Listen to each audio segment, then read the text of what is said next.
All right, well, welcome to biochemistry. This is our first lecture, and you're actually going to see some of this. You should have already seen some of this in class because I'm not posting this until our class time.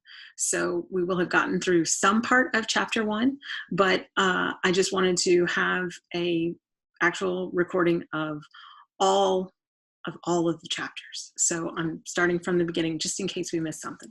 So welcome to biochemistry. You know me by now, Dr. Bergeron. So let's jump right in. So chapter 1 is really the basics. It's the principles. And so we have 4 sections in the first chapter, and I'm going to do these videos just by sections. So if you need to refocus on a section, you can very easily do that. So let's start. What is biochemistry? Biochemistry is awesome. I love biochemistry. It is the combination of my 2 favorite things, biology and chemistry. And so we use biochemistry to explain what happens inside of living systems at the molecular and cellular level. And it's so amazing to have so much information and to learn so much about how things work. I just love that. I love finding that out. And so it's really a core discipline, and it has boomed in the last, what do you say, 60, 70 years. We've made huge advances. It's amazing. And so how do we get more biochemistry data is we rely on quantitative analysis. I'm not talking about qualitative describe. I'm talking quantitative. We actually look at how things increase, how things decrease. What if we change this? What if we change that?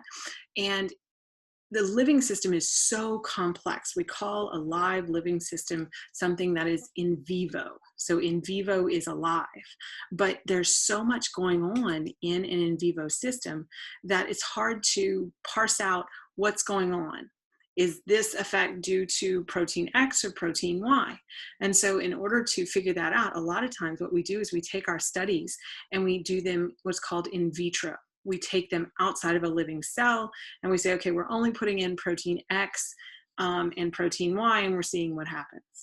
And in another case, we're doing protein X and protein A. Oh, and then we don't have a result. So it a lot of times gives us very definitive answers, but it doesn't give us a complete picture. And so we have to combine in vitro and in vivo studies. That's very, very important. So why? Why did people get into biochemistry? And I think this is so much fun that it all started with fermentation. It all started with alcohol. People wanted to know, how is it happening that we can take rotting fruit and grain and turn it into an alcohol using yeast? And at first, people thought, okay, well, you have to have this living yeast, this living organism to make it happen. And because that's what they always did. They put yeast in, like wine, like beer, right? And they got alcohol out. And so they figured out, okay, yes, it's yeast, that's the catalyst, but what inside of yeast is making it happen? And what they really figured out in 1897, which is pretty pivotal, is that you can take out a piece, 1 or 2 enzymes, and you can make it happen in vitro. So this is amazing that they did this in 1897. But it was Buchner who demonstrated that he could do this in a test tube outside of the organism. So you didn't have to have the live organism in order to make this go. And so he's the one who coined the term enzymes, and enzymes are what catalyze these reactions, right? Fermentation's been around since 2000 BC, but it wasn't until 1897 where we figured out there are actual enzymes, proteins that are making these reactions happen. So enzymes are catalysts. Catalysts increase the rate of a biochemical reaction. That's their job. And it's a lot. It catalyzes it by a lot, right? And we find them in all living things. We know we're really common things that enzymes catalyze: respiration, fermentation, all kinds of different metabolism, energy conversion, when you're going from one storage molecule to something else. Programmed cell death is really another really cool area where catalysts are super important. And catalysts can be different things. A lot of times people think, oh, a catalyst has to be a protein. Well, not necessarily. There are RNA molecules, ribonucleic acids, that are catalysts. And the more we study biochemistry, the more we're seeing that things aren't always exactly what we thought, which is great, which is why we love science. I love science. Ooh, and I'm doing the wrong thing. Okay, so when we talk about biochemistry, why is biochemistry important? We use biochemistry in everything. I'm telling you, everything. So we can use biochemistry to look at environmental science. We can go out and we can test different, maybe water quality things, and we can say, okay, you know, this farm has this kind of runoff, and it's having a interaction with something in the water, which is killing the fish, or whatever it is. You know, we can try and figure out how to best preserve our environment using biochemistry.